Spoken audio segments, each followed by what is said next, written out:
Welcome to Historical Chronicles. We bring ancient history to life through cinematic storytelling, real research, and stunning visuals. Every episode, a legend reborn. Before we begin, if you love real history, like this video, share it with someone who deserves to know this story, and subscribe to Historical Chronicles. Hit the bell so you never miss an episode. Today, we tell the true and complete story of Chandragupta Maurya, his mysterious birth, his meeting with the great Chanakya, the destruction of the Nanda Empire. The year is approximately 340 BCE. Ancient India is a land of 16 great kingdoms, each hungry for power. But one dynasty rules them all, the ruthless Nanda Empire. The Nanda dynasty, under King Nanda, controlled the wealthiest empire in the world. Powerful but cruel, they taxed their people mercilessly and crushed all opposition. Into this world of power and violence, a child was born. His name, Chandragupta. His mother, Mura, was a woman of the Maurya clan. Chandragupta's early years were filled with loss. Historical accounts suggest he was orphaned young, separated from his family, and left to survive alone. He was taken in by a hunter family, according to ancient texts. Even as a child, Chandragupta showed extraordinary leadership, commanding other children in games that mimicked real battles and royal courts. Ancient texts describe how young Chandragupta would play act as king, organizing children into groups in courts, settling disputes, and leading with a natural authority far beyond his years. Meanwhile, in Pataliputra, a Brahmin scholar named Chanakya, also known as Kautilya, was publicly humiliated and thrown out of the Nanda court when he offered his wisdom to an unworthy king. Chanakya made a legendary vow that day. He would not retie his shikha until he had destroyed the Nanda Empire. This single act of humiliation would change the course of Indian history forever. Chanakya understood that to destroy an empire, he needed a weapon, not a sword or an army, but a man with the fire of a warrior, the mind of a king, and the hunger of someone with nothing to lose. While traveling through the Vindhya forest, Chanakya noticed a remarkable young man whose presence drew respect from everyone around him. In that quiet moment, he sensed the future of an empire. A hungry man and a wise king both want this coin. Who deserves it more? The wise king. He can feed the hungry man and still keep the coin. Be my student.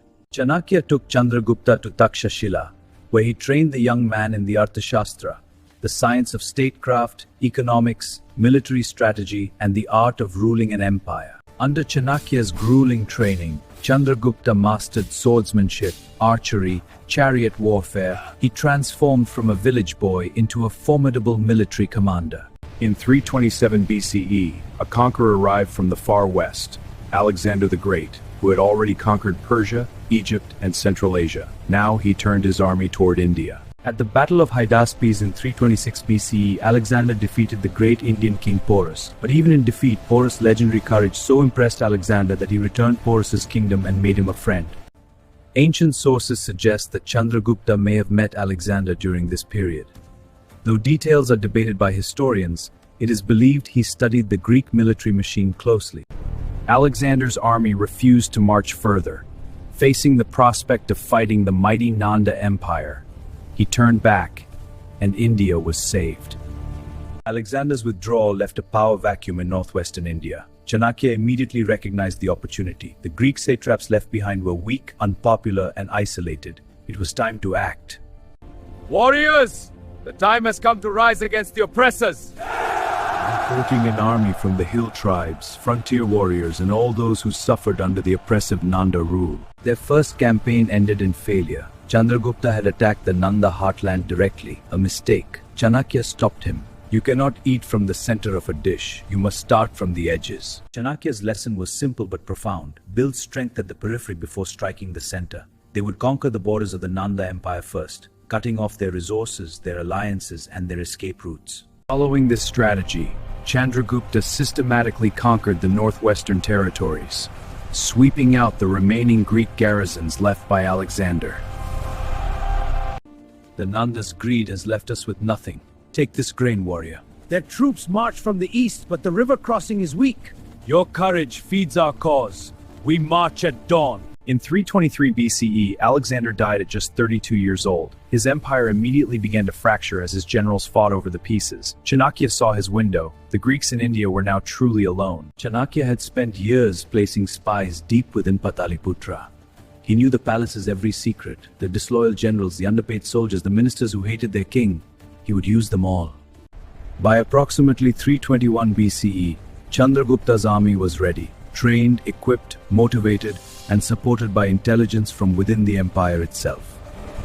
Province by province, city by city, Chandragupta dismantled the Nanda Empire's outer defenses. Chanakya's strategy was working perfectly. The Nanda Empire was already bleeding from 1,000 cuts. The siege of Pataliputra was the culmination of years of planning, sacrifice, and strategy.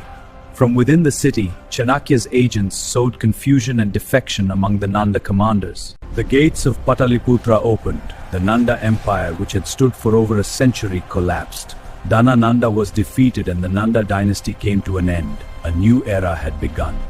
Chandragupta Maurya, the orphaned forest boy, the student of a wandering scholar, was crowned Emperor of the Maurya Empire, the ruler to unify the entire Indian subcontinent under one throne. The Maurya Empire became the largest empire ever seen in the Indian subcontinent, spanning over 5 million square kilometers, encompassing most of modern-day India, Pakistan, Afghanistan, and Bangladesh. Chanakya served as Prime Minister and Chief Advisor, implementing the policies of the Arthashastra, a brilliant system of governance covering law, taxation, trade, military, and statecraft that was centuries ahead of its time.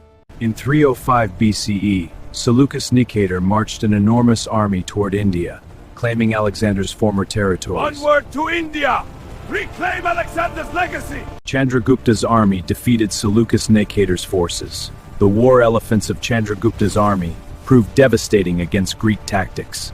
Seleucus had no choice but to negotiate. The Treaty of 305 BCE was historic. Seleucus ceded enormous territories including parts of modern Afghanistan and Balochistan, and reportedly gave his daughter in marriage to Chandragupta. Seleucus sent his ambassador Megasthenes to the Maurya court. He spent years in Pataliputra and recorded his observations in his famous work, the Indica. Under Chandragupta, Pataliputra became the largest and most magnificent city in the world.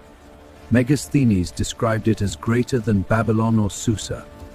Chandragupta built roads, irrigation systems, standardized weights, a postal network, and a welfare state, centuries ahead of his time. Chanakya's security protocols were elaborate. Food tasters, rotating female bodyguards, secret passages, and a vast spy network protected the emperor at all times.